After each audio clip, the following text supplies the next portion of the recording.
À Genève ce matin, ils sont venus en soutien aux victimes des manifestations qui se déroulent en France depuis décembre dernier, ainsi que pour demander le soutien des organisations internationales contre les violences policières françaises. La manifestation s'est déroulée dans le calme et la bonne humeur. Joël Boissard, on vous retrouve sur place. La manifestation devait se terminer à midi. Apparemment, les manifestants ont été dociles. Oui, c'est un peu particulier ici, hein, vous le savez. Il y a une autre manifestation qui doit arriver ici à 13 h. Les Gilets jaunes se sont dispersés dans le calme. Tout au long de l'événement, les organisateurs ont été extrêmement attentifs au bon déroulement et à la sécurité de l'événement. Et leur but était vraiment d'interpeller le Haut Commissariat aux droits de l'homme pour leur faire part des violences policières françaises qui ont lieu chaque samedi depuis début décembre. Selon nos informations, il y aurait une rencontre à l'heure actuelle au Palais Wilson entre les organisateurs des Gilets jaunes et le Haut Commissariat. Et qui sont ces Gilets jaunes qui ont fait le déplacement de Genève aujourd'hui ? Oui, alors ils sont nombreux évidemment à venir de France voisine. Il y avait aussi des Gilets jaunes suisses. Il y en a qui sont venus aussi de beaucoup plus loin. Un gros détachement est venu d'Ardèche. Il y en a d'autres qui sont venus du Var. J'ai croisé une personne qui a conduit 6 heures ce matin pour être ici à l'heure. Certains aussi sont des blessés qui ont été atteints lors des manifestations en France par des grenades ou des flashballs. Ils étaient ici pour témoigner de la violence des affrontements avec les CRS français. Les organisateurs ont demandé tout à l'heure 1 minute de silence en hommage aux victimes. Ici, en tous les cas à Genève, tout s'est bien déroulé. Les Gilets jaunes, eux, ont souligné la bonne collaboration qu'il y a eu avec la police genevoise. Joël Boissard à Genève, merci beaucoup.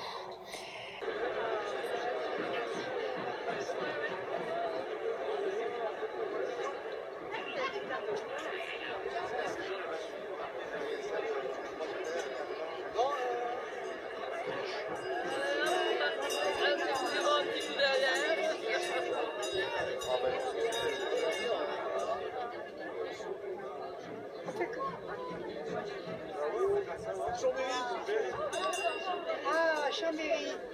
L'autre jour, il y a de Bourgoin-Jallieu qui sont venus compter sur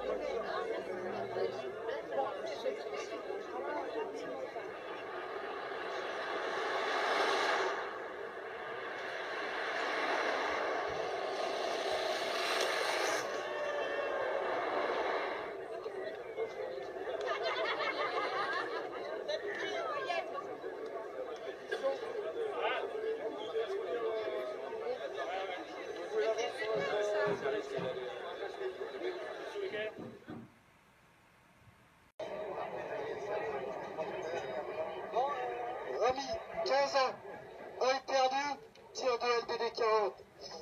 Antonin, mâchoire et mandibule fracturée, tir de LBD 40. Il y a eu beaucoup de victimes durant ces manifestations. Ici, place des Nations, on vient montrer et surtout donner notre soutien à toutes ces victimes qui ont été blessées au travers des manifestations, dénoncer toutes les violences policières qu'on subit aujourd'hui en France et montrer à notre gouvernement que nous sommes capables de manifester très pacifiquement et démentir tous leurs discours qui tiennent jusqu'à aujourd'hui chez nous. À l'acte 3, à Paris, un coup de flashball dans la gueule, j'étais tranquille un peu dans un coin et je filmais tout simplement, je regardais un peu la manifestation se dérouler. Du fait que je tenais une arme de destruction massive qui est une caméra, ça déplaît à beaucoup de monde, quoi. Surtout à l'oligarchie, surtout ou à la secte Union Européenne, quoi. L'utilisation des flashballs, il y a des violences qui ne sont pas appropriées. Normalement, ce sont des armes de défense pour les compagnies de CRS et elles sont utilisées pour, pas comme défense, mais comme attaque vis-à-vis de nous. Il y a des blessés, c'est intolérable. C'est important aujourd'hui de se faire entendre et que l'ONU puisse nous aider dans notre démarche. Vous attendez quoi concrètement justement de l'ONU ? Qu'il fasse appui sur notre gouvernement pour supprimer ces armes ou du moins qu'elles soient utilisées comme elles devraient l'être et par les personnes qui ont été formées avec. Aujourd'hui, il y a des forces comme la BAC qui utilisent ces armes et qui les utilisent pas à bon escient. On est Gilets jaunes suisses, on est à peu près une petite dizaine comme ça qui manifestons régulièrement et on voit ce qui se passe en France avec toute cette violence, ces gens qui deviennent handicapés et tout, et on est ici en soutien. On dénombre environ entre 5 à 600 manifestants présents pour cette manifestation des Gilets jaunes et puis très franchement ça se passe très bien, c'est très calme. Les consignes sont respectées, le service d'ordre inhérent à la manifestation fait son travail et on n'a aucun souci particulier à relater.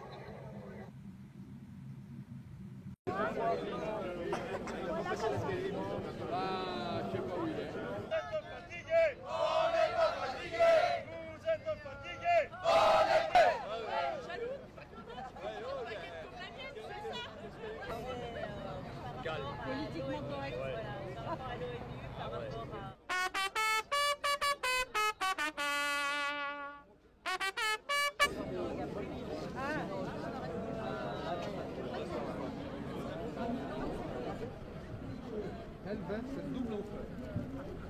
Ouais, c'est dégueulasse. Franchement, c'est pas fini. Depuis un mois, on travaille sur un dossier où nous avons recensé toutes les victimes blessées ou décédées depuis le début du mouvement des Gilets jaunes. Donc ce dossier, on a la chance aujourd'hui d'être reçu par un officiel de l'ONU et nous allons le remettre ce dossier afin qu'il l'étudie et qu'il fasse cesser auprès de notre gouvernement français toutes ces formes de violence. 1, 2, 3, 4.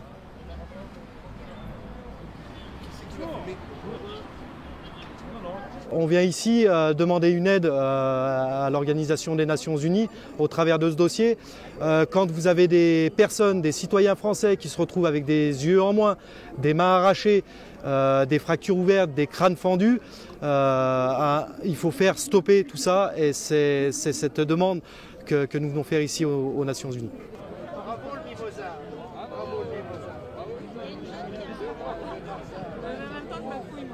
J'étais blessé à l'acte 3 sur Paris, à coup de flashball dans la gueule, tout simplement parce que j'avais un caméscope dans les mains et c'est tout. Donc aujourd'hui, la vérité, il ne faut pas la dévouer, il ne faut pas la dévoiler, il ne faut surtout pas la dire. Tout ce qu'on nous répond, on crève un œil, on t'arrache un bras, on tabasse dessus, tout simplement pour ne pas dire la vérité, pour ne pas défendre les droits de l'homme, pour ne pas améliorer la vie de nos enfants. Tout simplement, on crève un œil, ça ne leur dérange pas.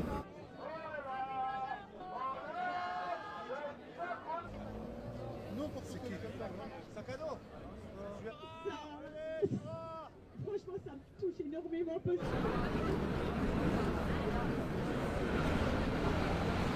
Moi, c'est une honte quand je vois des CRS qui tapent sur une dame âgée de 71 ans, comme ça arrivait à Rouen. C'est une honte quand je vois, comme à Bordeaux, qu'on voit une dame de 50 ans pleurer quand on lui tabasse dessus à 6 agents. Pour moi, des agents comme ça, j'espère qu'ils me regardent bien en face. Pour ces CRS, regardez-moi bien en face, parce que vous êtes des ordures, les CRS français. Voilà, je vous le dis carrément maintenant. Ma bite, excusez-moi mesdames, mais même pas mon couteau. Hein. Et dans les 3 ans...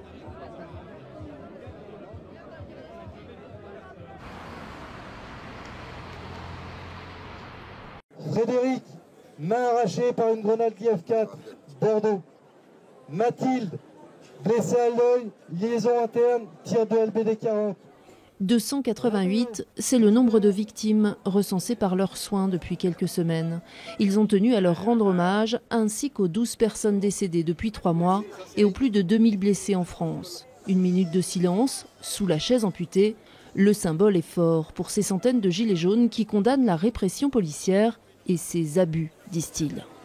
Moi, je suis venu dénoncer à l'ONU l'utilisation des flashballs, des LBD 40 et l'utilisation des grenades GLI F4 avec 25 grammes de tonite, de TNT. Ce sont des armes, il n'y a que la France qui utilise ça et c'est utilisé contre son peuple. On vient ici pour leur présenter le dossier sur les victimes.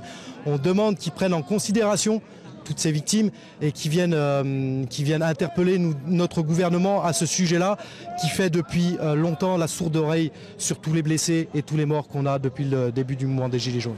En fin de matinée, l'un d'entre eux a été reçu par le bureau du Conseil des droits de l'homme. Pendant ce temps, Jean Ziegler, le plus populaire des sociologues suisses, analyse et commente. Normalement, ce que le Conseil des droits de l'homme devra faire, et je pense qu'il le fera, c'est intervenir à Paris et dénoncer les abus de la répression comme étant des abus des droits de l'homme.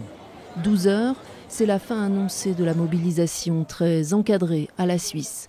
Les centaines de manifestants venus de toute la région Rhône-Alpes et du sud de la France en majorité se dispersent Les voisins haut-savoyards, eux, reprennent la route en espérant avoir donné à ce rassemblement convivial et pacifique une résonance mondiale.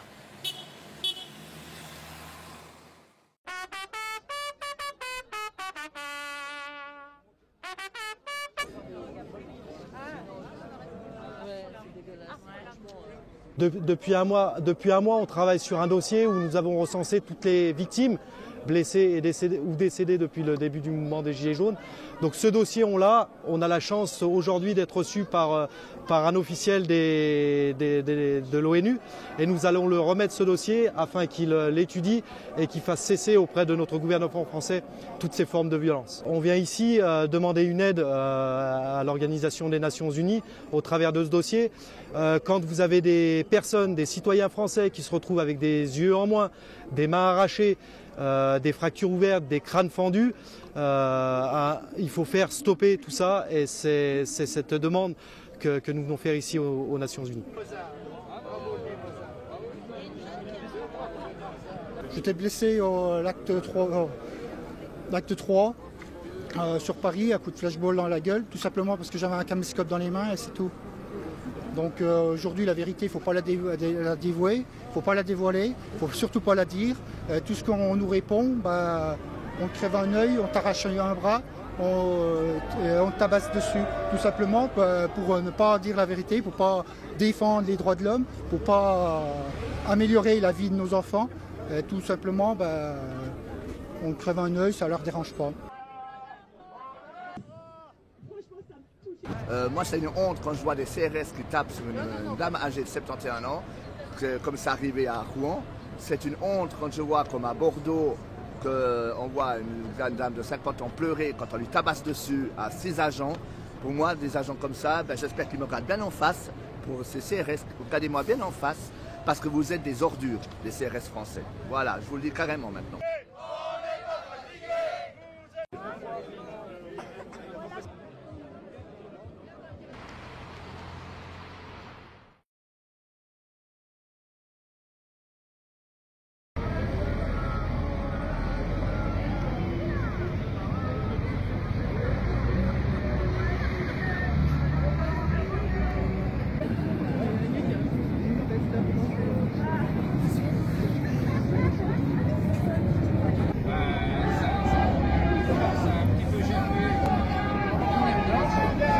Mécanique, à la neige, des remontées mécaniques. On est les épargnés. C'est super, hein. Ça vous dit de le refaire? 2 secondes. Qu'il reprenne son souffle.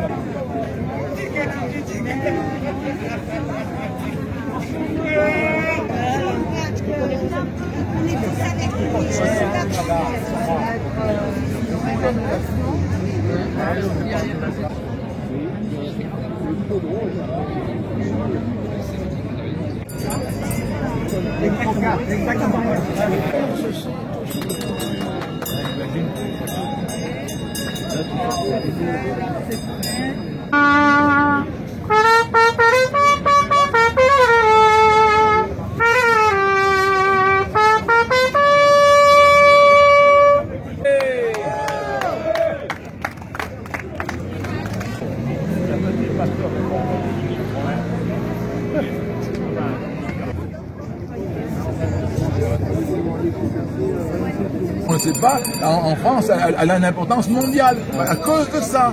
C'est pas pour autre chose. Et c'est pour ça que Ferrat dit aux peuples étrangers qui donnaient le vertige, elle répond toujours du nom de Robespierre.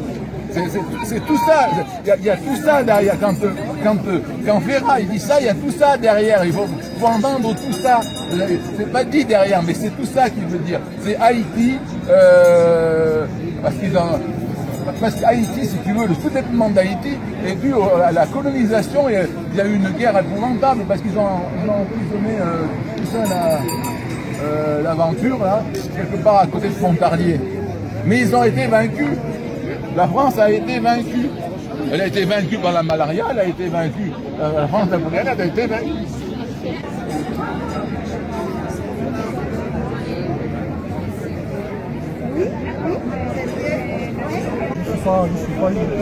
je suis ici pour représenter tous les blessés, pas que moi. Moi c'est rien, moi, je m'en fous. Surtout les blessés, les morts aussi.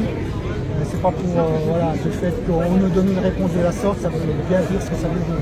Et vous attendez quelque chose des Nations Unies? Non, maintenant, après, à quoi ça sert? L'ONU, à quoi ils servent? La réponse est dans leur camp. Oui, j'espère une réponse très favorable pour la liberté de vivre. Ok, merci. Il est d'où côté A? Ah, bah oui, donc vous dites que c'est un milliardaire.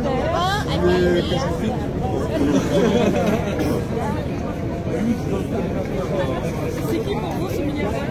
Ah, c'est qui pour vous? Non.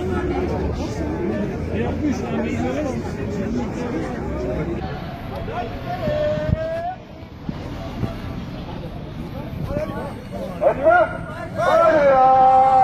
On est là, et sous Macron ne veut pas nous, on est là, pour l'honneur des travailleurs et pour un monde meilleur, même si Macron ne veut pas nous, on est là, on est là, on est là, même si Macron ne veut pas nous, on est là, pour l'honneur des travailleurs et pour un monde meilleur, même si Macron ne veut pas nous, on est là. On est là, on est là, même si Macron ne veut pas nous, on est là. On est là, même si Macron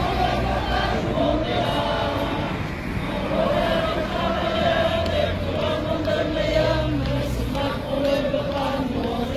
On est là, les travailleurs, et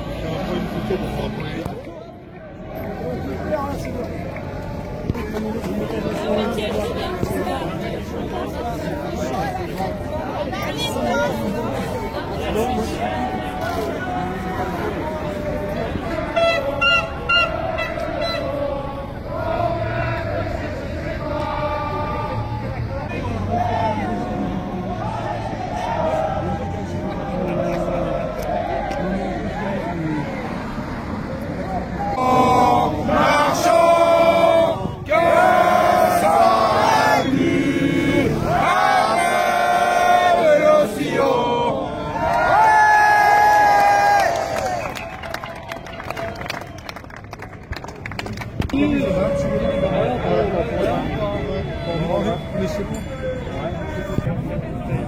Elle est belle celle-là.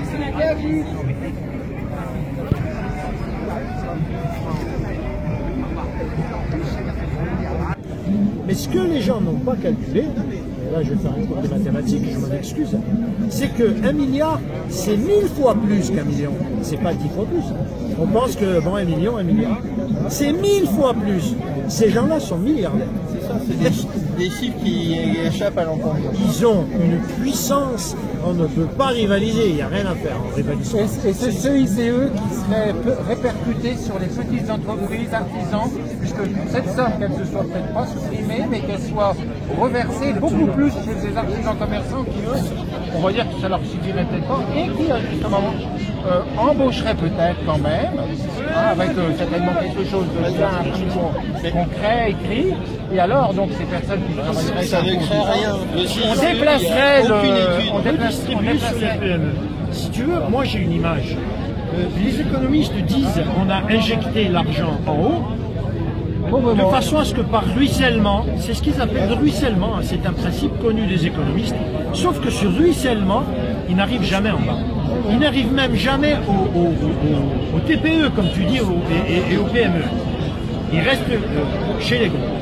Moi j'ai une autre proposition à leur faire, c'est d'injecter, ce serait d'injecter l'argent en bas pour voir s'il va remonter par capillarité. Moi je pense que mon idée n'est pas plus bête que la leur. Hein.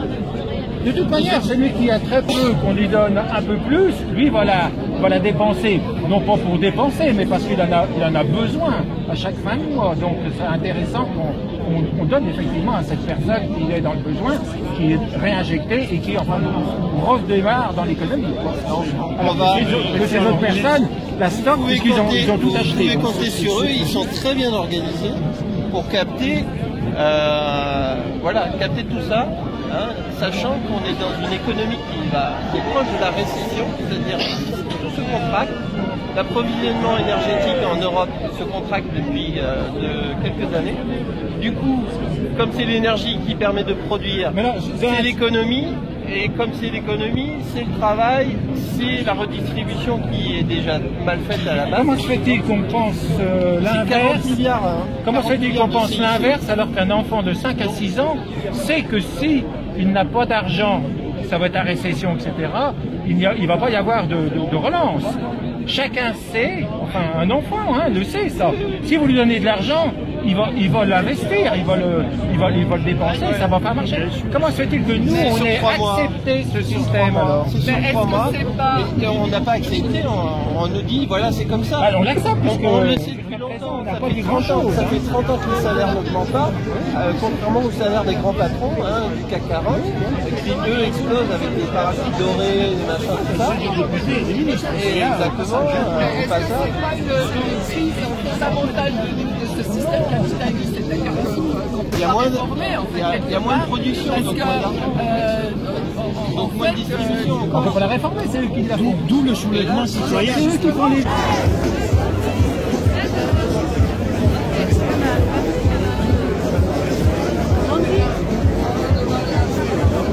Pour faire croire au monde entier que la ville des banques votait non à monnaie pleine. Pour nous, c'est une grande victoire. Et monnaie pleine, c'est monnaie juste. C'est-à-dire la monnaie ne doit pas être un passif, une dette, un intérêt composé qu'on doit louer pour l'employé. La monnaie, c'est à nous, ça ne doit pas être un passif, ça doit être un actif, c'est notre propriété, on n'a pas besoin de louer ce qui est à nous. C'est comme le con. Vous avez d'autres exemples d'autres pays qui appliquent ça? La Libye de Kadhafi voulait faire ça, Kadhafi était tué. Ouais. La Côte d'Ivoire de Gbagbo voulait faire une monnaie détachée du franc CFA, il est encore en prison alors qu'il est innocent. D'accord. Par exemple, donc allez pas en prison, hein, monsieur. Non. De toute façon, j'ai fait ma vie, donc ça les embêterait plus qu'autre chose s'ils mettent en prison. D'ailleurs, il faut bien avoir des... Je dis que la vérité, donc je vois pas pourquoi on me mettrait en prison pour dire la vérité. Non. En tout cas, il y a eu des pays qui ont eu la monnaie pleine dans l'histoire. Nous, en Suisse, par exemple, le Giro, la Poste. Donc vous aviez l'argent de la Poste il y a quelques années, quand j'étais jeune. L'argent était plein, c'était garanti par la Suisse, il n'y avait aucun taux d'intérêt dans la Poste, ça s'appelle Giro, et c'était une monnaie pleine. Il n'y a pas si longtemps que ça, on avait de la monnaie pleine en Suisse. Et ils ont triché la révision de la Constitution fédérale suisse pour nous imposer des nouveaux systèmes. Même en Suisse, on triche les votations.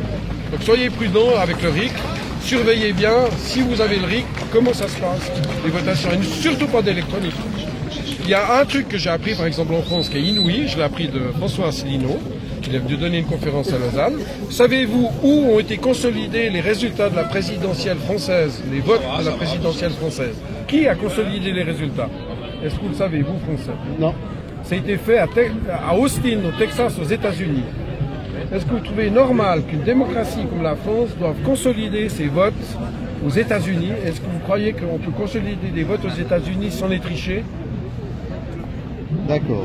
Vérifiez, François Asselineau, il l'a déclaré en public dans une salle comble à Morges, à Lausanne, l'année passée.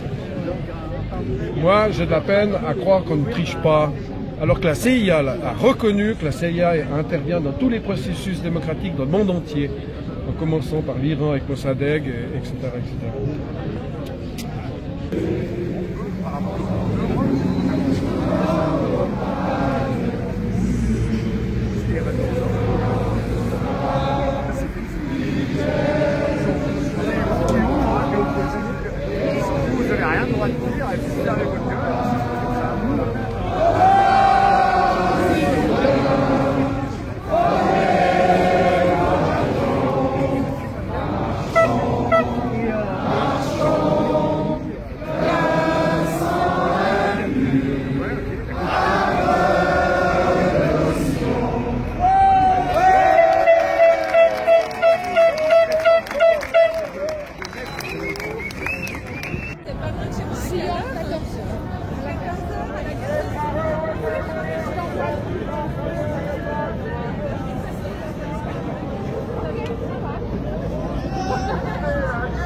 S'il vous plaît, vous m'entendez? Dans 5 secondes, on fait une minute de silence. 5, 4, 3, 2, 1. Silence, s'il vous plaît.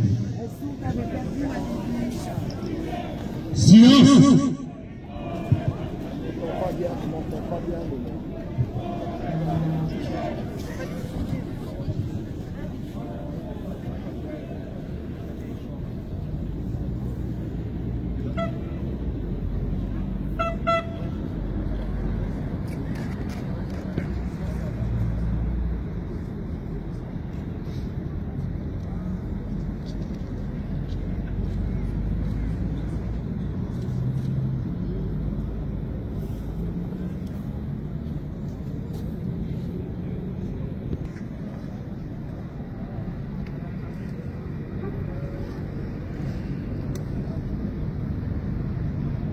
Merci à vous tous. Alors on s'entend.